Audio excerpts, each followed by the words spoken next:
चलिए इंडिया के prime ministers की टाइमलाइन को समझते हैं। भारत के प्रधानमंत्री जिन्होंने देश की दिशा और दशा को आकार दिया, उनके बारे में जानना हमेशा ही रोचक होता है। ये सफर 1947 में स्वतंत्रता के साथ शुरू हुआ और आज तक जारी है। आइए इस ऐतिहासिक यात्रा पर एक नजर डालते हैं। पंडित जवाहरलाल नेहरू 15 अगस्त 1947 से 27 मई 1964। नेहरू जी भारत के पहले प्रधानमंत्री थे और उन्होंने देश को एक मजबूत नींव दी। उनके कार्यकाल में भारत ने कई महत्वपूर्ण कदम उठाए, जैसे कि पंचवर्षीय योजनाएं और औद्योगिकीकरण। गुलजारीलाल नंदा 27 मई 1964 से 9 जून 1964। नंदा जी ने नेहरू जी के निधन के बाद अंतरिम प्रधानमंत्री के रूप में कार्य किया। उनका कार्यकाल छोटा था, लेकिन उन्होंने इस दौरान देश को स्थिरता प्रदान की।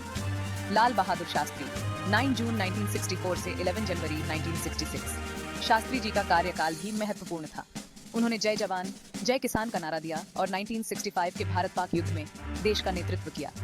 गुलजारीलाल नंदा 11 जनवरी 1966 से 24 जनवरी 1966। शास्त्री जी के निधन के बाद नंदा जी ने फिर से अंतरिम प्रधानमंत्री के रूप में कार्य किया। इंदिरा गांधी 24 जनवरी 1966 से 24 मार्च 1977। इंदिरा गांधी, नेहरू जी की बेटी, ने देश को एक नई दिशा दी।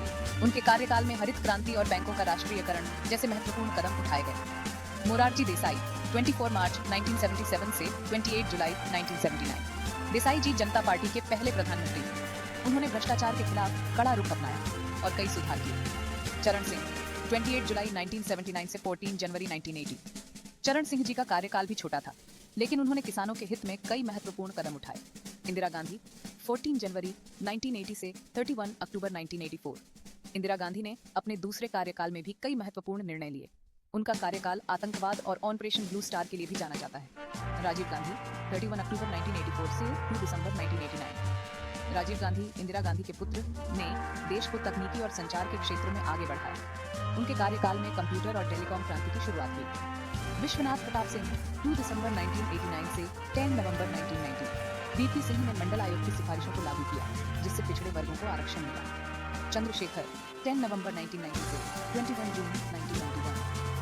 चंद्रशेखर जी का कार्यकाल भी छोटा था, लेकिन उन्होंने देश को आर्थिक संकट से उबारने के लिए कई कदम उठाए। पींबागौडी नरसिम्हा राव 21 जून 1991 से 16 मई 1996। राव जी ने भारत की अर्थव्यवस्था को उदारीकरण की दिशा में मोड़ा। उनके कार्यकाल में आर्थिक सुधारों की शुरुआत हुई। अटल बिहारी वाजपेयी 16 मई 1996 से 1 जून 1996। वाजपेयी जी का पहला कार्यकाल बहुत छोटा था, लेकिन उन्होंने अपने दूसरे कार्यकाल में देश को नई ऊंचाइयों पर पहुंचाया। एच.डी. देवगौड़ा 1 जून 1996 से 21 अप्रैल 1997। देवगौड़ा जी ने किसानों और ग्रामीण विकास के लिए कई योजनाएं शुरू की। इंद्र कुमार गुजराल 21 अप्रैल 1997 से 19 मार्च 1998। गुजराल जी ने गुजराल डॉक्ट्रिन के तहत पड़ोसी देशों के साथ संबंध सुधारने की कोशिश की। अटल बिहारी वाजपेयी 19 मार्च 1998 से 22 मई 2004। वाजपेयी जी के कार्यकाल में भारत ने पोखरण में परमाणु परीक्षण किया और देश को एक मजबूत नेतृत्व मिला। मनमोहन सिंह 22 मई 2004 से 26 मई 2014। मनमोहन सिंह जी ने आर्थिक क्षेत्रों को आगे बढ़ाया और देश को वैश्विक मंच पर एक नई पहचान दिलाई। नरेंद्र मोदी 26 मई 2014 से अब तक। मोदी जी के कार्यकाल में कई महत्वपूर्ण योजनाएं शुरू की गईं, जैसे कि मेक इन इंडिया, स्वच्छ भारत अभियान और डिजिटल इंडिया। उन्होंने देश को एक नई दिशा दी और वैश्विक स्तर पर भारत की स्थिति को मजबूत किया। इस प्रकार भारत के प्रधानमंत्रियों की यह यात्रा न केवल देश के विकास की कहानी है, बल्कि यह उन नेताओं की भी कहानी है जिन्होंने अपने नेतृत्व से देश को नई ऊंचाइयों पर पहुंचाया।